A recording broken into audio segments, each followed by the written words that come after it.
संगीत नाटक अकादमी नई दिल्ली ने गुरुवार को देश भर के जिन हुनरमंद लोगों को अलग अलग पुरस्कारों के लिए चयनित किया है, उसमें प्रयागराज से भी प्रतिभाओं की चमक बिखरी है। यहाँ से NCJCC यानी उत्तर मध्य क्षेत्र सांस्कृतिक केंद्र के निदेशक प्रोफेसर सुरेश शर्मा को थिएटर में निर्देशन और इलाहाबाद विश्वविद्यालय से संगीत विभाग के प्रोफेसर प्रेम प्रकाश मलिक के भतीजे डॉक्टर समित मलिक को ध्रुपद गायन में विशिष्ट योगदान के लिए उपलब्धि मिली। चयनित लोगों ने खुशी जताते हुए कहा कि उनकी जिम्मेदारी अब और बढ़ गई है। आपको बता दें, अकेडमी से राष्ट्रीय पुरस्कार के लिए चयनित प्रोफेसर सुरेश शर्मा को राष्ट्रपति के हाथों 1 लाख रुपए का पुरस्कार, साथ में प्रशस्ति पत्र और अंगवस्त्र मिलेगा। बता दें, प्रोफेसर सुरेश शर्मा भारतेंदु नाट्य अकादमी लखनऊ, उत्तर Pradesh Sangeet Natak Akademi Lucknow, national school of drama के अंतर्गत भी विभिन्न कार्यशालाएं कर चुके हैं। अपनी अब तक की रंगमंचीय यात्रा में प्रोफेसर सुरेश शर्मा को मुद्रा राक्षस, राज बिसारिया, अभिनेता अनुपम खेर, हेमेंद्र भाटिया, बादल सरकार, मास्टर फिदा हुसैन समेत 55 कलाकारों के साथ काम करने का अनुभव है। सहारा समय संवाददाता सुनील बच्चन से खास बातचीत में वर्तमान में NCJCC में निदेशक प्रोफेसर सुरेश शर्मा ने कहा कि रंगमंच से उनका जुड़ाव साल 1982 से 85 में नेशनल स्कूल ऑफ ड्रामा नई दिल्ली से 3 वर्षीय डिप्लोमा मिलने के बाद ही हो गया था।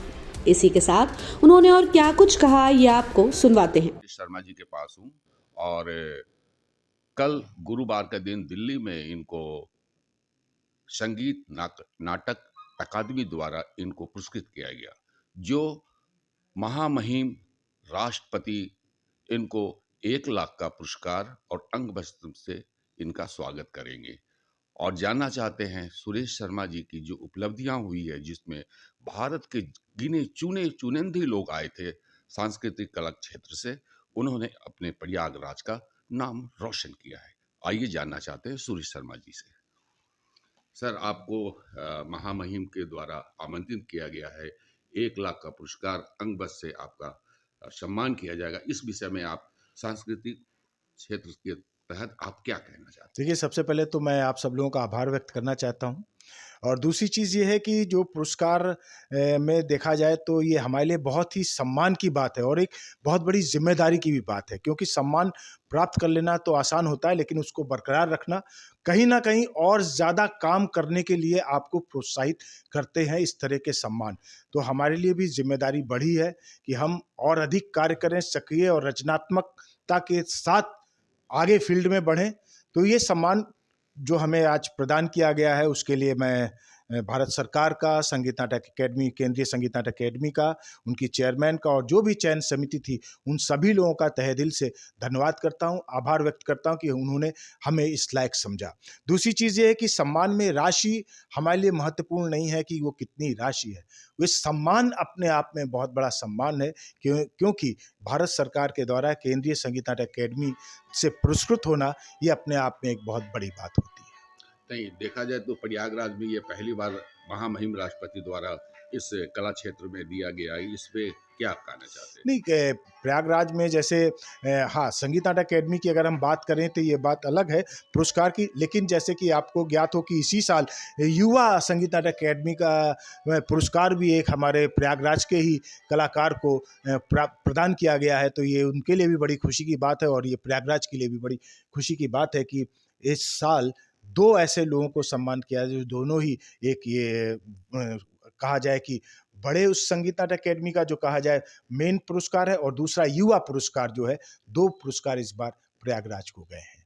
तो ये अत्यधिक सम्मान की बात है। प्रयागराज में तो वैसे भी धरती जो है साहित्यकारों की, कलाकारों की और राजनेताओं की धरती रही, तो प्रयागराज तो वैसे ही अपने आप में बहुत ज़्यादा फलीभूत है और इसने इतना ज़्यादा नाम रोशन किया। हर क्षेत्र में प्रयागराज कहीं ना कहीं अव्वल ही रहा है और आगे भी अव्वल ही रहेगा। तो प्रयागराज के लिए एक समाचार है, लेकिन प्रयागराज तो अपने आप में बहुत बड़ी चीज़ है। प्रयागराज के जो हमारे निवासी हैं, जो कला और संस्कृति से जुड़े हुए हैं, उनको क्या मैसेज देना चाहते देखिए हैं आप? मैं जो खास करके जो हमारी उम्र दराज के लोग हैं उन्होंने तो जो काम किया है, लेकिन जो आज की युवा पीढ़ी है उनके बारे में मैं ये कहना चाहता हूँ कि वो बहुत जल्दी भागना चाहते हैं, बड़ी तेज गति से वो चल रहे हैं। उनको थोड़ा ठहराव के साथ चलना होगा, थोड़ा सब्र के साथ चलना होगा, गहनता के साथ अध्ययन करके तब जो भी कला, जिस भी कला के साथ क्षेत्र में वो जुड़े हुए हैं, उसका प्रदर्शनकारी कला हो या वो एलाइड